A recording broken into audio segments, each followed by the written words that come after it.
on the market than everyone else. Then they said, okay, but it doesn't work if like we are with our understanding, if you buy tea, we get the tea in the small bags. That doesn't work. If you can serve your customers with the small bags from India to Germany, so I said, okay, no, tea is a product. You can hold it maybe in half a year without loss on quality. So you can sell it also with 500 gram or 1 kilo. And then he changed the whole tea market. So he said, I sell it from farmers direct to the customers, but not in small packages, but in packages with 1 kilo or 500 gram. And so it could come directly. So he changed the whole tea market, and now the tea campaign is the biggest tea importer in Germany. So, because it quit all the stages between this. That's one opportunity that we can make, can change this. Another opportunity it's made by IT, if we talk about IT, is very often the producers, the farmers don't know about prices. They deal directly with, the middle person, with the middleman, so he makes the price, not the farmer makes the price. The middleman makes the prices because the farmers don't have any idea about the prices on the end user market. So, and they have no other chances to sell their product because they need this middleman. So, but if they get more information about the prices on the end user market, they have more chances to deal with the middleman. So, and I think in West Africa, they built an IT platform where all farmers get the information about the prices on the market. And they built up the collaboration. The farmers made a collaboration, and they sold this, they sell now their products directly to the middleman, but to a different price because the middlemen, they know exactly what are the prices now, and so the middleman can deal with them in this manner they did it before. So there are much more opportunities to get your products on the market. There are much more opportunities to deal with prices, and there are much more opportunities to reach your customers directly than we had it before. So that's is one opportunity. We call it entrepreneurship in components. So you look exactly in which part of, what is the core part of your business. And you have to concentrate on the core part of your business. Everything else you put out.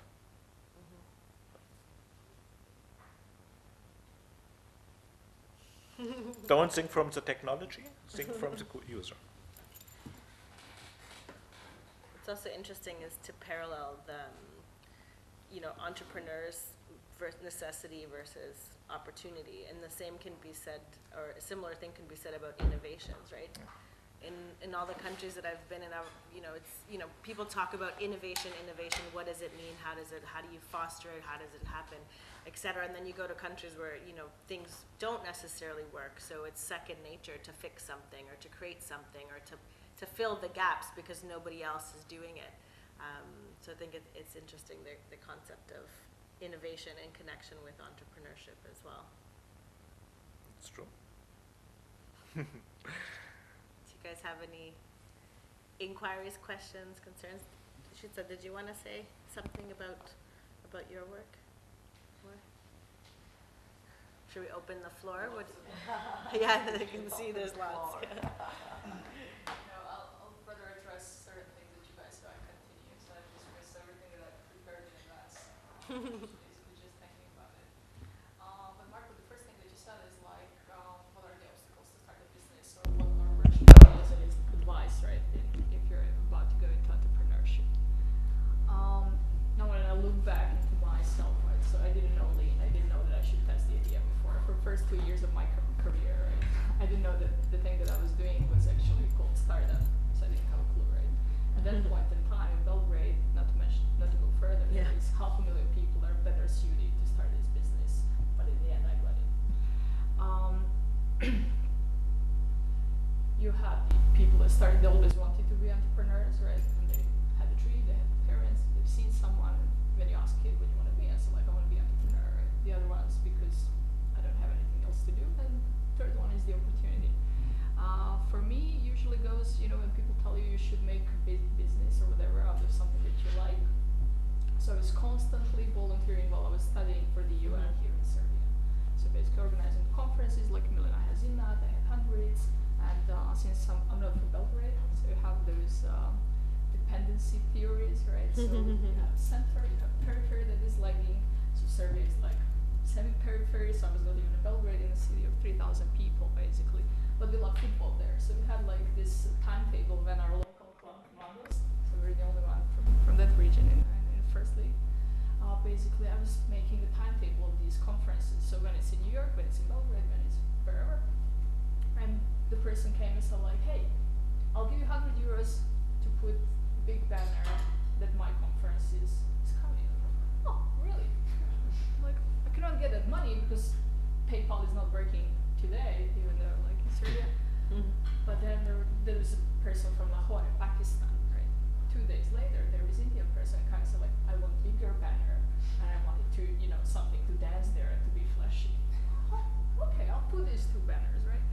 So then you know that you have a business. I would put my money on this. When you have 10 non-referenceable clients, so 10 people to come and buy your product, ask about your product, basically without them knowing each other. So non-referenceable. That's the first thing. In early stage startups, it's a total mess. It's very chaotic. You have a lot of distraction. People are offering you certain things, especially if you go digital, and as soon as you have 100,000 views, everyone is like, oh, there is a big thing. Every single business finishes, what is your credit card number? So if there is no credit card number, there is no business, right? There is maybe expensive hobby that your mom and dad are financing, there is maybe a grant, there is maybe state behind it, that's it, right? Focus. If you chase 2 rabbits, you won't catch anyone, right? So it's basically, that worked for me, I'm telling you what was working. But what I've seen, and it's very, I think like now, cultural thing in Serbia, right? We read a lot of things that are coming from big countries and different societies, and we are trying to put these things and somehow tailor it for here, right? Best practices are best practices because the time has shown, and that methodology or whatever, lean or something, has been proven that in 90% of cases is giving you the best results, right? But you should always have the 10%, right? That basically goes into something, how you will adopt it or how you will prepare it, right? And in this case, especially here, people, you read like, friends, fools, family will give you the money to start, right? In Serbia, right? Where the average salary is like 3,000 dinars, 240 euros. For 95% of people, doesn't work, right? But what we don't do is basically we don't step out from this identity network, not just in financing, but in validating the idea. Imagine this, seeking validation in wrong places. That means I'm going out, right? I like some guy, Marco, there, but my mom is telling me that I'm beautiful. So it doesn't count.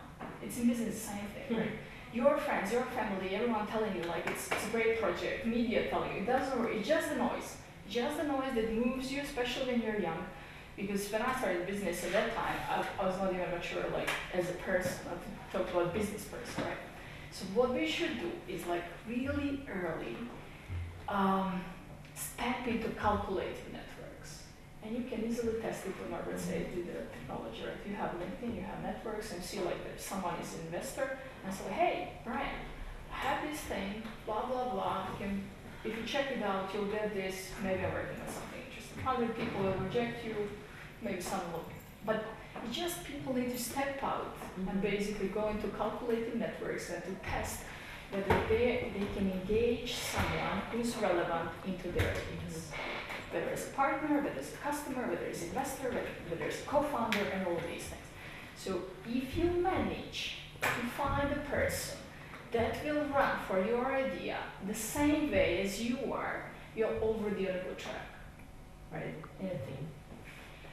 And when you go through this, entrepreneurial journey, get in Germany probably 6,000 euros salary or whatever it is, right? But the learning curve that you can get in a startup when you really think that you're super smart and this is the best, billion-dollar company and you're gonna be next, and then the market slaps you within 3 seconds when you posted something on on your YouTube channel, not to go further, right? You cannot pay it, right? And that's why they'll tell you like this: fail fast, fail early. That means try something, but you know what? When they punch you in your face, you come back not in the same position where you were, but you come back better. And that's being anti-fragile, because if I push these things, it breaks down, it's fragile, you cannot put it together, right? But in entrepreneurship, you have to be anti-fragile, which means someone punches you, you come, not as a little grass on the wind, right? You come back better. And if you take that as a concept for every single thing that you're gonna do throughout your career, then you'll take everything easier, right? As a lesson, as something. Some will be this much, cost you this much. Some, it's different. But it's just the fact and the question that you should ask yourself before starting something is very simple. How far are you willing to go? Right? Because some people say like, I'll chase this microphone for 3 years and that's it. And I have 5 years and that's what I'll miss. But I'm telling you, I'm going to be chasing this microphone for the rest of my life, right? Even if I'm doing something so I can survive, do something, right? But still, it's somewhere here in my head and in my heart, right? And that's basically like people, when they say, you have to love the thing. You have to love, right? Whatever it is. Rational people, they give up. Rational people, they calculate. It's like my father. It was like, hey, you have all these degrees and you did it, you can get more money immediately. You go work for 55 incumbent companies in Serbia and I would make more money than I'm making at the moment in my startup, right? But there are many things that are different. It's not mine, that's the first thing. I'm not going to chase someone else's dream here out of my career for the next 30 years.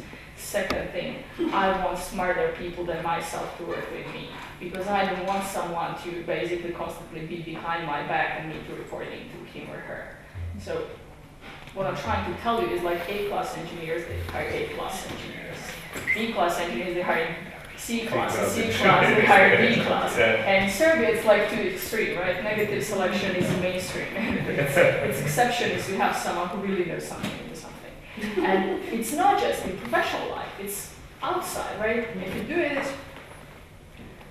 you get smarter people around you, but not just be smarter, right? A lot, so it hurts you, your stomach hurts you because you are not him or her. That's how you learn. It stretches you, right? You just go up. Then it also works on your ego, right? Because that's the biggest obstacle that you have, right?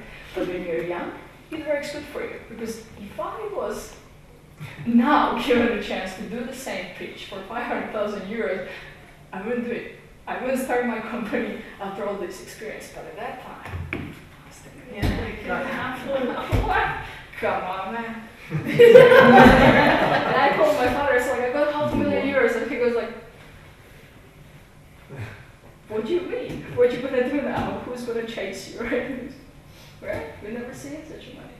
And it's not like comparing to businesses, it's not even mid-sized, but it's just seed round of investment when you go there.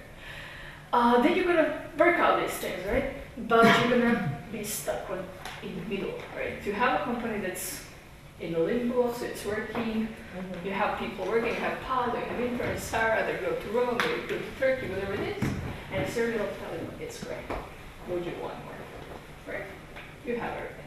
That's when you decide whether you want to have like lifestyle business, that means like, smaller company, smaller headache, right?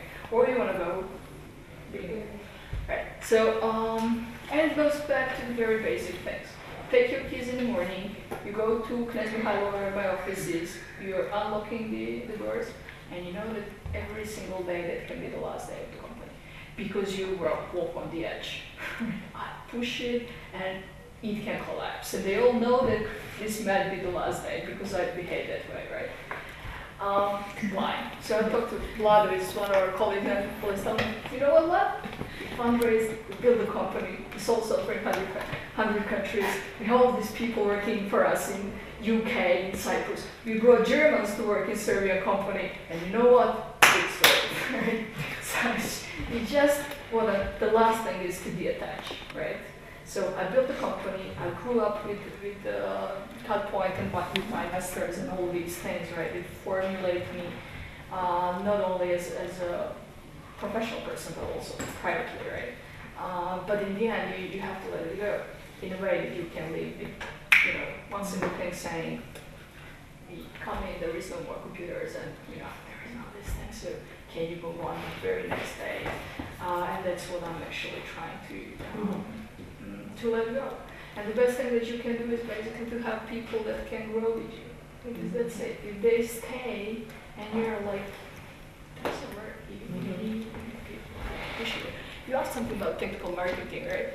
So Sonja was talking about the research, and it's like it's original of this. You can put and write down an apple in marketing, the average is that. So there is no such thing as you get me and target average female person from Pristina that is 16 years old. What's that? In marketing is nothing, right? Then you have like the content was a big thing, but no one wants to interact with the content anymore.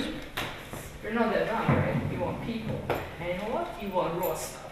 I don't want to be sponsored by someone and immediately looking like you have more and more sophisticated people on the internet, right? And I'm not talking like everyone is blocking the ads. I'm talking more like thinking about what is served to them and things. But anyhow, there was just, Thanks very much. That's amazing. Yeah. But I'll try to encourage you. They have a joke.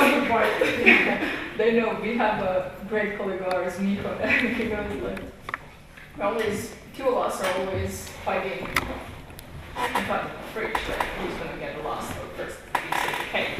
And he goes one day and says like, you know what, you're one of those people when we make all those millions and stuff, you're gonna take your million and in 7 days you're gonna start another company. So that goes back to the last thing. You have to be really optimistic and just because if you're optimist, right, those are the people that get divorced like 3 times and they go into 4th marriage, right? Because they learn something divorce. So it's also with the companies and stuff. But I think it should be fun. It should be really, really fun. It is. I think it's an amazing story. And I think it's a good point to look to the different stages of the development of a business. So we will make the difference between the early stage, preparing phase, and it has the proof of concept and the proof of market, and then the scaling phase. So if you come to the discussion for investors, or when investors will get involved in this process, you will see that the investors will involve after the proof of market. So we have a big phase, this early stage phase, where you prepare your business. You don't want to find an investor because nobody will know what will happen with your business. But in this early stage phase, like you mentioned, I think is very important, because that's also the opportunity to make failures, to make a lot of failures. The best is to do a lot of failures in this case, because if you are not really on the market, you have the opportunity to make failures without lose your reputation on the market. So. Nobody knows you. So, and the kind to make failures is to work with prototypes. You go on the market with prototypes and try, like you have already mentioned, I think, to talk with friends, ask potential customers, ask potential investors about your prototype, what they think about it, if they would use it, if they would pay it, if they would pay this amount of money, and so. It's not like when I came from the university, it was very common to write a business plan, to go in your chamber, in your room, and write a business plan. After 6, 7, 8 months, don't talk about your business plan. No, it's a secret. It's a secret. Nobody should know this. And then you go with a business plan to the Chamber of Commerce, or maybe to the bank, and ask for money. And then you start your business, and you will fail, definitely, because you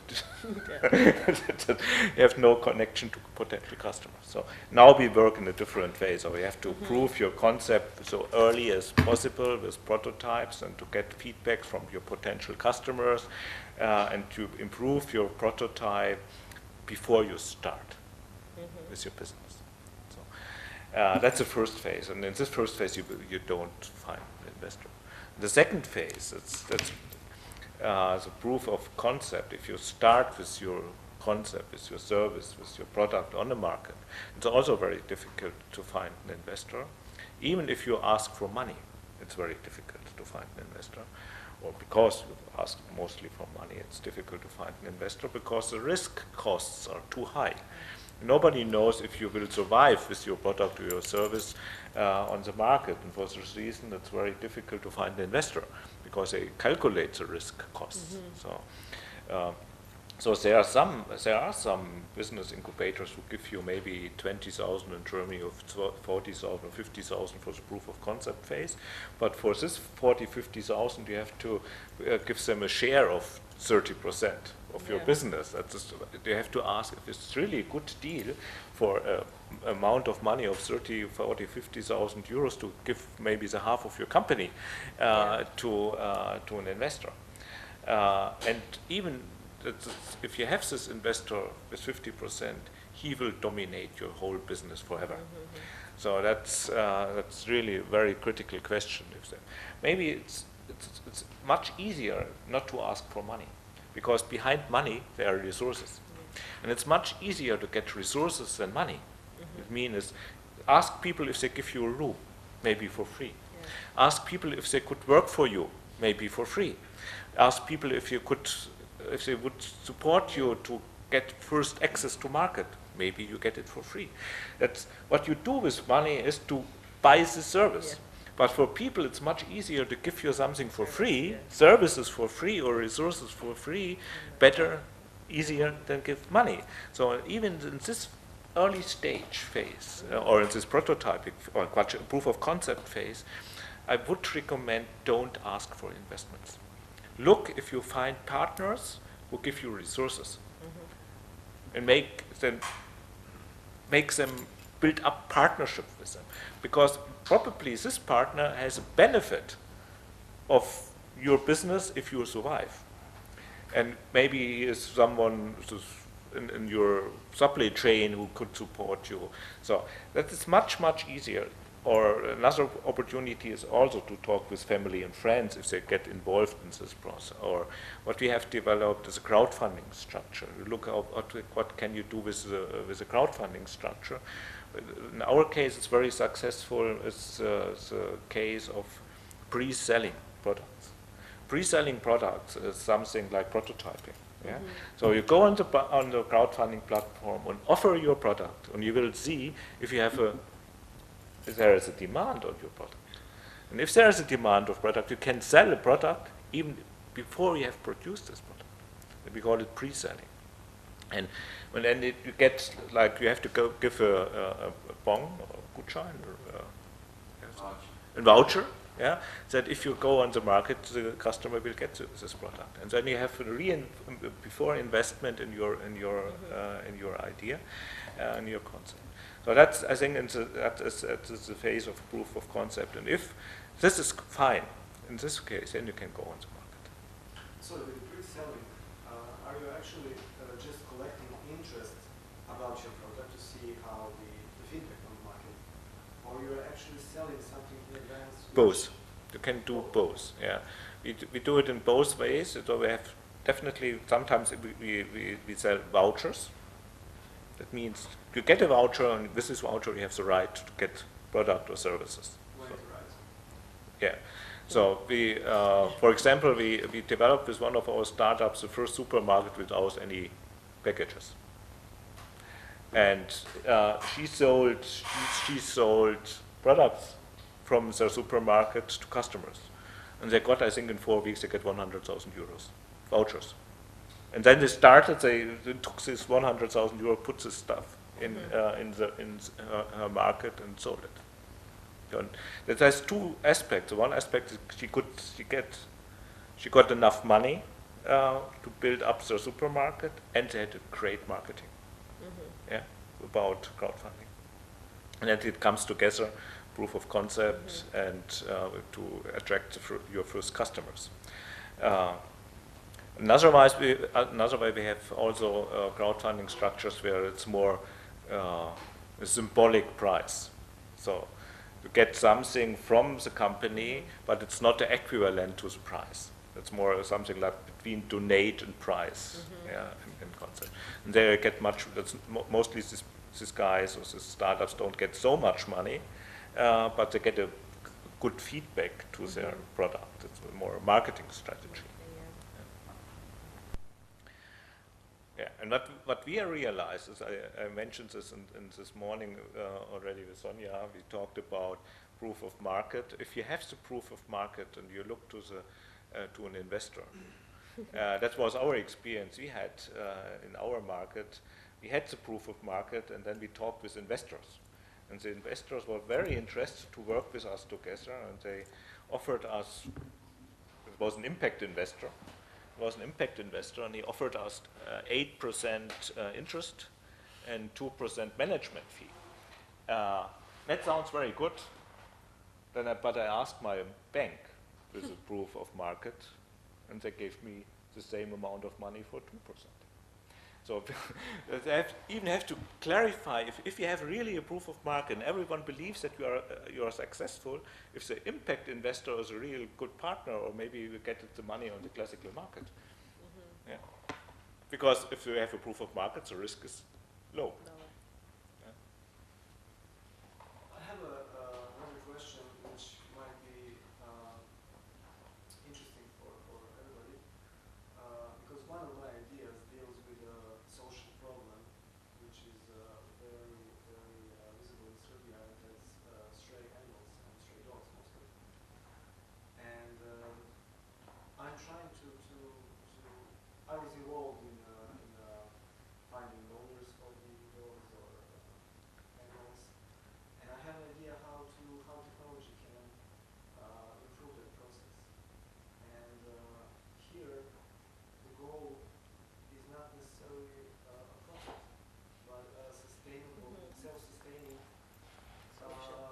service or organization, or whose goal is to solve the problem, but every organization costs, even if you don't make a profit. But who is your customer?